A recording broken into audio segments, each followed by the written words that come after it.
Los primeros habitantes de lo que hoy es Siquirres vivían organizados en aldeas. La estructura política era el cacicazgo, lo que equivalía a reyes locales.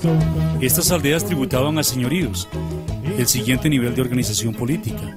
En ese entonces, Siquirres tributaba al señorío del Guarco. La conquista por parte de los españoles en el Caribe dio inicio en 1520, 8 años después del arribo de Colón a Limón. El primer español en llegar a estos territorios, según consigna el Dr. Quince Duncan en su investigación para la monografía del Cantón en su centenario, fue Diego Gutiérrez, quien organizó una expedición en 1542 proveniente de Granada, Nicaragua. Es importante tener presente que con los conquistadores también venían personas negras esclavizadas de España. Para diciembre de 1544, los españoles llegan a lo que hoy es Siquirres, explorando el río Parismina, entonces conocido como río Suerre, y llegan a los ríos Reventazón y Pacuare.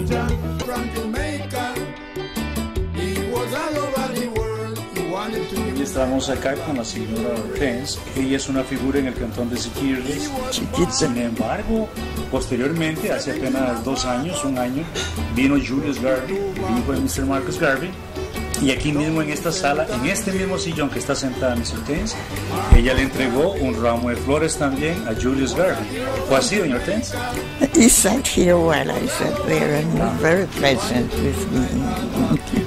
Said his father told him all about me when I was a little girl.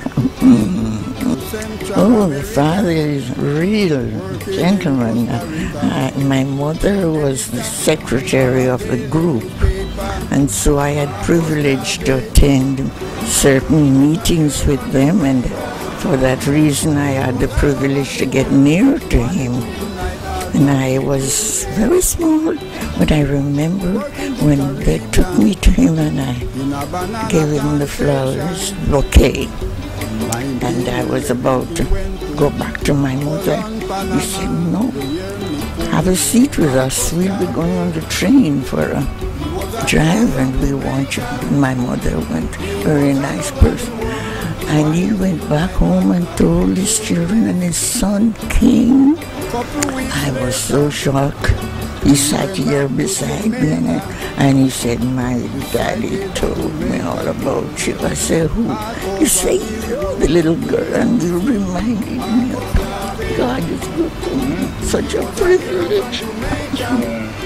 No, when I was a little girl, I took my mother, fixed the flowers for me to go, to give to him, and he called my mother to see. El 12 de diciembre de ese año, los indígenas apresan a Diego de Gutiérrez y luego exhiben su cabeza en medio de una gran fiesta. En el combate murieron 34 españoles y 2 personas negras esclavizadas. Los sobrevivientes huyen de regreso a Nicaragua. Continuando con la investigación del Dr. Duncan, se establece que Siquirres era antes conocido como Parragua, luego como Parishmin, palabra de origen mezquito que significa lugar de encuentro. In the coach with me to go with them. And I noticed that there is the piano. Everybody knows that in Siquirres that you used to teach people to learn how to play piano. Will you tell us something about it? Well, I found it a pleasure to help the students, and I did my best in helping in the church. I was a Baptist, and so I had my duty there. But I was privileged enough to help others, and I remember one day while we were here, I was here giving classes. Father Evans sent a gentleman to call me. So I asked him why. He said to come to the church and assist him because it's a wedding and the organist didn't show up. But Father was my neighbor, my black dispatcher, that was the only black man that had charge of the trains running, Smith. Sure, I remember him. We used to call him Dr. Smith. Oh, well, you know that. He was my husband. Oh, your husband. And that's my boy's grandfather. Okay. You tell me something about your English. Everybody talks. The English that you speak is pretty much like British English. Where did you learn it? When I was very in the primary, I took classes with the Reverend Pitt and his daughter, his sister Jessie, in Le Mans. That's where I went to English school. What do you remember about Siquirres? Can you tell us anything about Siquirres when you first arrived here? Oh, it's so long. Why do I find that the people are so friendly, very nice? I have nothing. Everybody treats us with love, and so we feel at home. And I have to say my children, because my sister's children grew up with me, and everybody is loving and quite sincere with us. Thank God for that. Esta ha sido la entrevista que doña Hortense muy amablemente ha accedido a concedernos. Muchísimas gracias, doña Hortense. Esto va a quedar para la historia porque esto es parte de nuestra historia en Siquirres. Muy amable por habernos concedido esta entrevista. Muchísimas gracias. Que Dios la bendiga.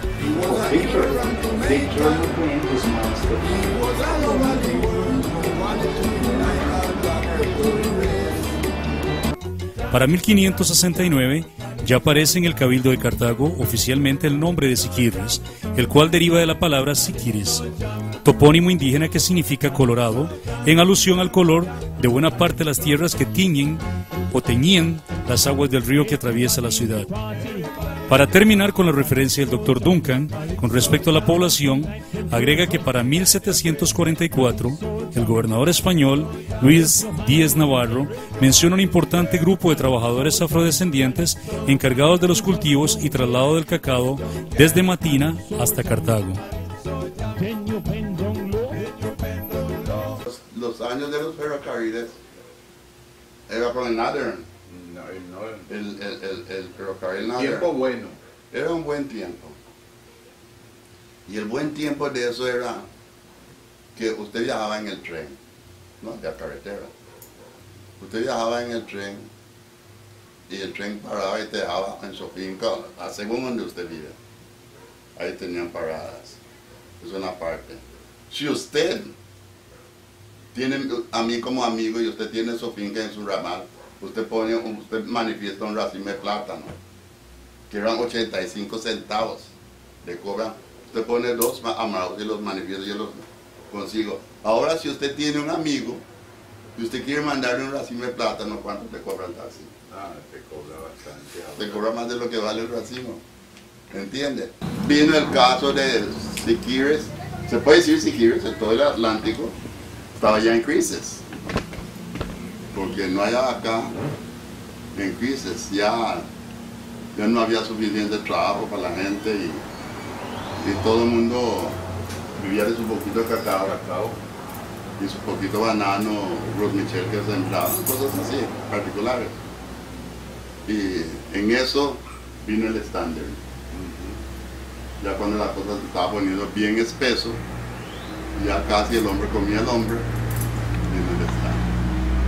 Y desde esa vez para acá, entonces, no se dice Siquirres, sino todo el Atlántico comenzó a surgir. Lo que había era más amor. La gente era más unidos. Se quería, el blanco, el negro no tenía color. Daba igual, ¿no?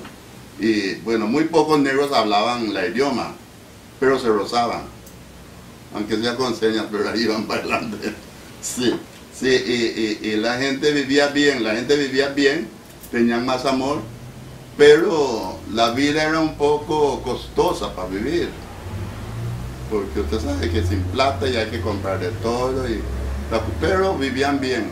Pocos años después, dado el auge del cultivo y exportación del café, el gobierno de Costa Rica, para entonces ya una república independiente, ante la ausencia de un puerto en el Caribe y del Canal de Panamá, lo cual obligaba a travesías del producto por meses hasta Europa por rutas en el Pacífico, opta por construir un ferrocarril desde San José a Limón. Al principio, los cafetaleros mediante un impuesto financiaron el inicio de la obra que fue dada en contrato a Henry Meigs. Sin embargo, Henry terminó dando su contrato a sus sobrinos. Posteriormente, ante la ausencia de dinero para continuar, el sobrino de Henry Meigs, Minor Keith, recibe la concesión de terminar la construcción. Costa Rica, la gente no saben lo que quieren. Tienen lo mejor y no saben lo que tienen. Porque yo le puedo decir una cosa. Yo no sé si Costa Rica existía antes del diluvio o se levantó después. Pero es el mejor pedazo de suelo bajo el sol. Costa Rica. No hay otra parte en el mundo que usted puede vivir mejor que aquí. Si sabe vivir. Si sabe vivir. Uno caminaba descalzo el domingo. ¿Sí? Se pone sus zapatos para ir a misa. A misa. Lavas bien sus pies y ahí va tranquila a la escuela descalzo. Sí. La escuela estaba al otro lado. Esa escuela se vino para estos lados por ahí del 37. Todos los fundadores de Siquirres fueron ahí. Todos los estudiantes fueron ahí. Ninguno fue ni a Cartago ni a Guapa, ahí. Y aquí en Siquirres tenemos buenos elementos. No dicen nada y no hacen nada porque se quedan callados, pero no son tontos. Son tontos. No es negro, la palabra, es que mucha gente cree que cuando le dicen negro es por ofensa. Hay hombres blancos que le dicen negro por ofensa. ¿Entiendes? Por ofensa. Pero a mí no me ofenden porque es mi nombre. Es que y yo no veo ninguna ofensa en eso si no estamos guerreando. Yo veo muchachas que tienen su hombre más blanco que usted le dice negro. Y con costo tiene el pelo negro.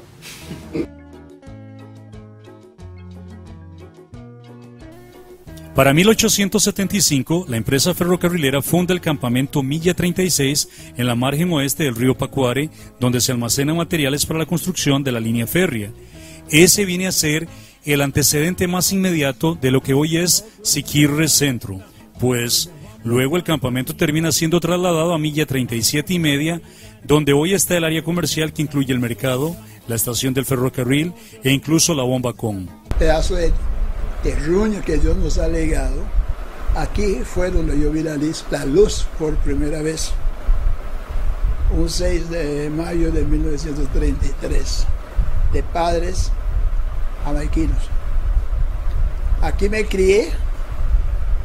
En mi época, Siquirres era más suampo que terreno seco. Prácticamente se podía decir que Siquirres estaba dividido en 3 partes: Brooklyn, Broadway Street y Barrow, no más.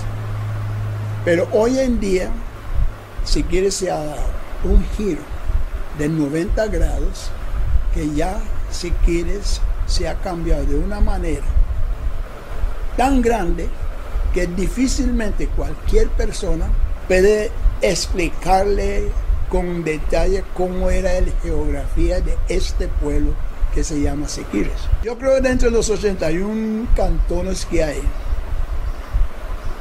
este cantón de la provincia de Limón es uno de los más fructíferos entre todas. Gracias al ferrocarril que puso en Jaume este bello pueblo.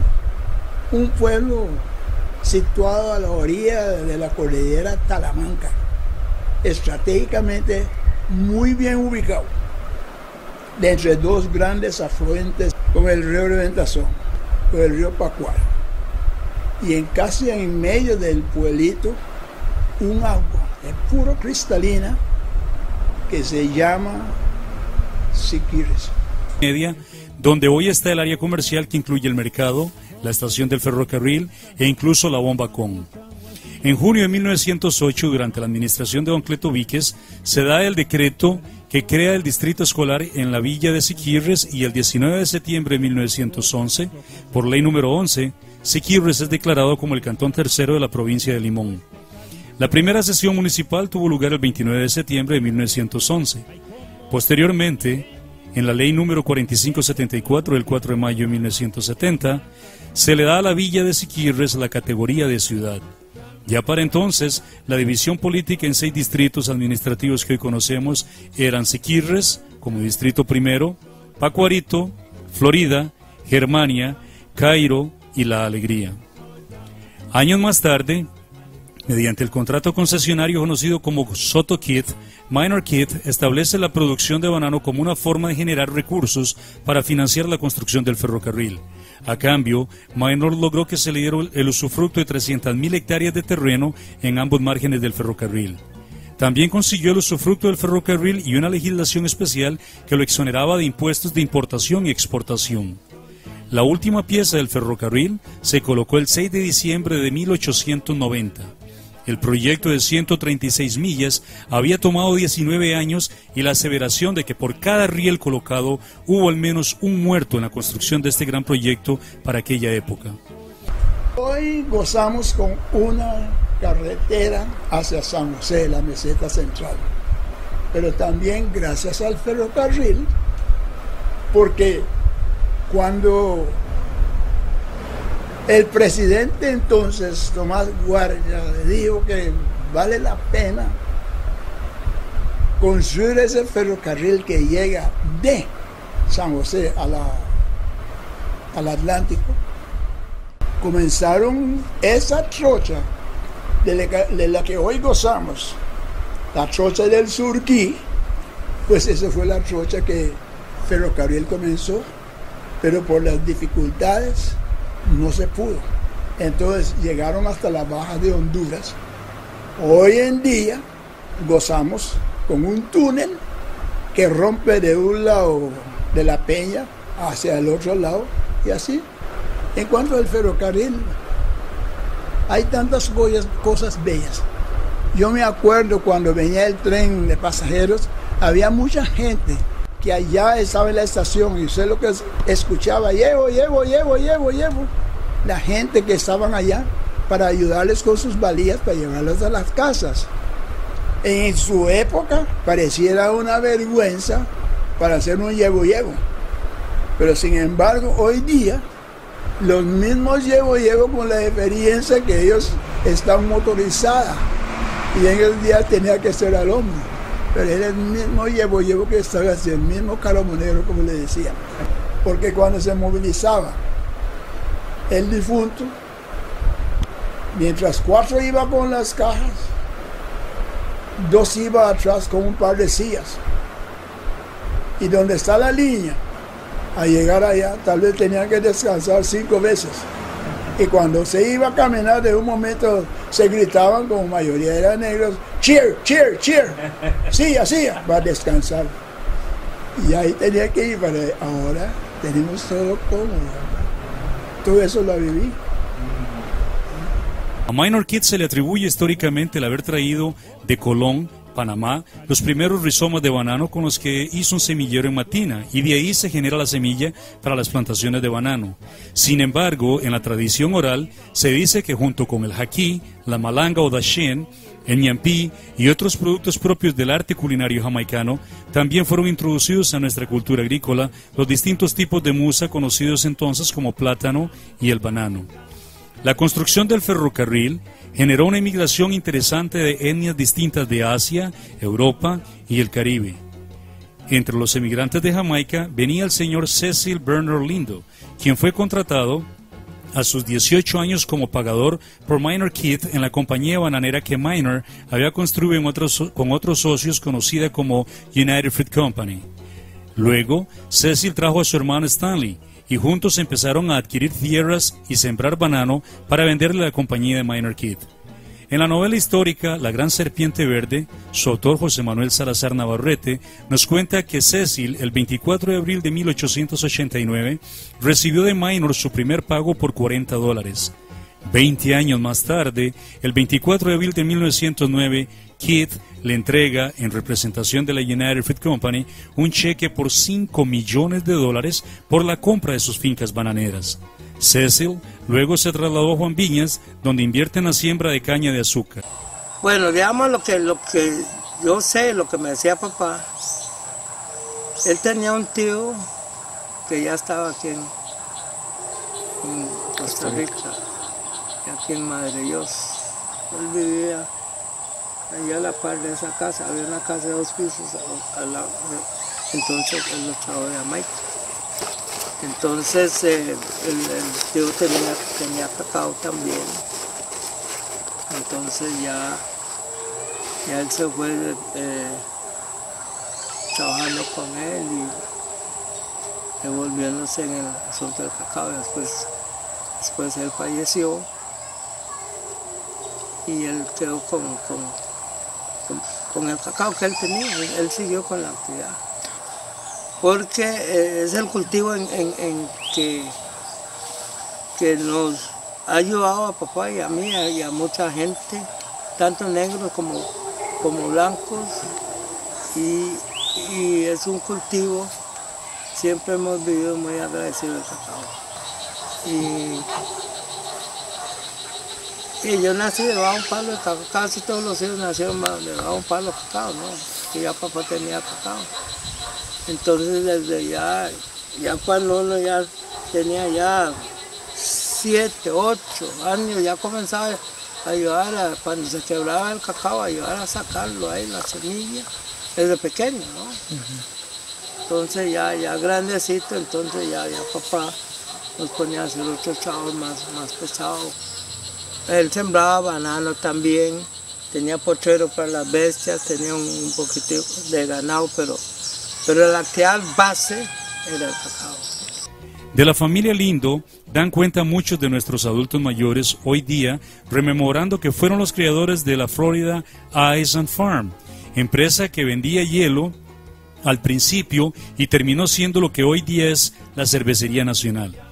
Aún hoy día, muchos recuerdan con nostalgia el famoso Salón Florida detrás de la estación del ferrocarril, el cual debe su nombre a la distribuidora de hielo que ahí tenían los Lindo.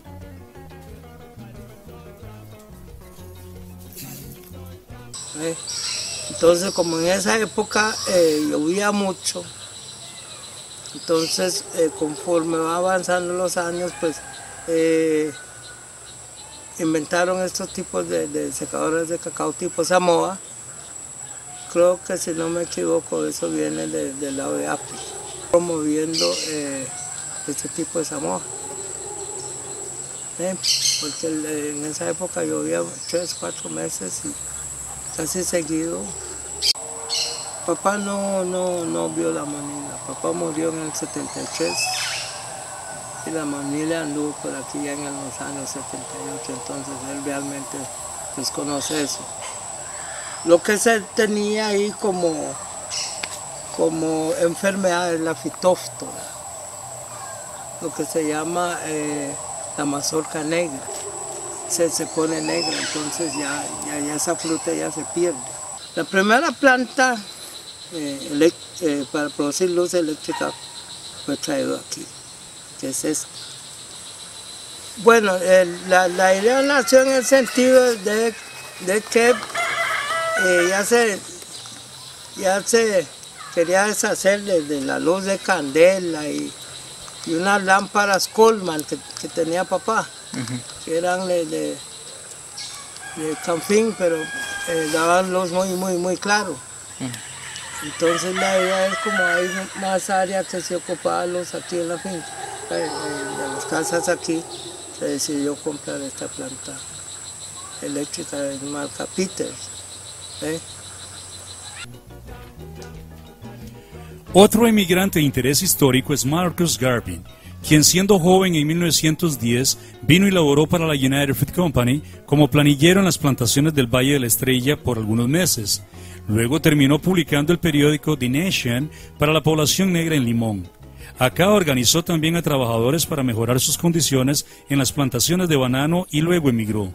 En Estados Unidos fundó la UNIA, United Negro Improvement Association, o Organización Universal para el Mejoramiento del Negro por sus siglas en inglés, y posteriormente fundó la Black Star Line en 1919. Irónicamente, La misma United Fruit Company en abril de 1921 es quien provee el transporte cuando ya hecho una figura de renombre internacional en el barco conocido como el Coronado, viene a Costa Rica por segunda vez y ya en tierra le facilita un tren para el viaje a San José a reunirse con el presidente Julio Acosta. De su paso por Siquirres da cuenta la tradición oral donde se dice que dirigió con su brillante oratoria un airado discurso desde la plataforma del coche de lujo que la United le había facilitado. En ese paso por Siquirres, la señora Hortense Smith tuvo la singular experiencia que en la entrevista de este video ella misma menciona. Respeto a Mr. Bravos. El Mr. Bravo no sabe nada de su papá. ¿Cuánto tenía? Sí, un poquito. Un poquito, ¿verdad? Un poquito porque yo iba al negocio Sí. y de Wilmer. Bueno, yo le voy a decir. Y donde Jan Brown me Respeto. tenía en los Carboneras, un negro que me crió también, se llama Jan Brown. Él no comía para que yo comía. Y mi tata llegaba con la galleta en el Carbonera donde yo estaba con Jan Brown a dejarme o gato. Gato. Viera qué montón de gatos me venía. Gato, había un pastel que es poquito, por eso yo le digo que para este comentario era mejor hablar con el señor don Tobías, no porque está bravo, pero yo le voy a decir, era uno de los mejores España, decían nosotros, ¿no? Mejor España-man que ha venido a Siquirres. Es un hombre que rozaba con todo el mundo, más con las chiquillas negras. Era un hombre de buen sentimiento. Se salía a sus bailes y así. Otra figura de interés histórico, producto de aquellas migraciones y cuyo nombre incluso está en la placa que se encuentra al frente de la estación del ferrocarril, es el señor Tobías Baglio. De ascendencia italiana, Tobías laboró como administrador en fincas bananeras, luego se estableció en Siquirres, donde la tradición oral lo tiene como un filántropo que tomaba de su panadería producto para dar a las personas de pocos recursos económicos. Baglio fue asesinado en el Codo del Diablo junto con 3 mártires más por los policías que llevaban un grupo de prisioneros de guerra a San José y, presuntamente por orden a nivel superior del partido político ganador de aquella guerra, la instrucción era eliminarlos. En su libro Los Vencidos, de Gerardo César Hurtado, se hace un recuento de la masacre de aquella fatídica noche del 19 de diciembre de 1948, en la que, esposados con las manos atrás, se cumplieron aquellas órdenes de eliminar enemigos políticos. Siquirres, del Dr. Quince Duncan. Siquirres, conjunción de pieles salpicadas por vetustas palmeras y altas torres orladas por antenas. Paila ardiente que no es valle donde debió ser valle, que no es llanura donde debió ser llanura.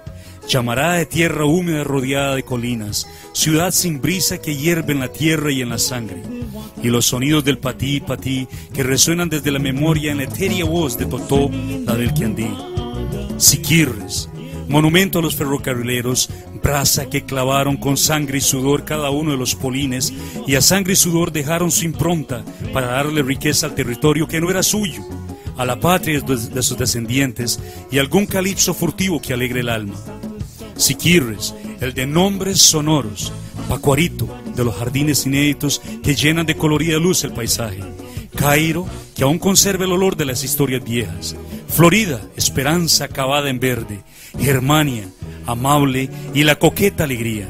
Siquirres, diafragma de la provincia limonense, abrazo de agua dulce y sal, abrazo de piedra y barro, de luces y ensueños, de bromelias, aves del paraíso y lirios, de historias de antiguos cacaotales, de olor a madera, banano y piña. Siquirres.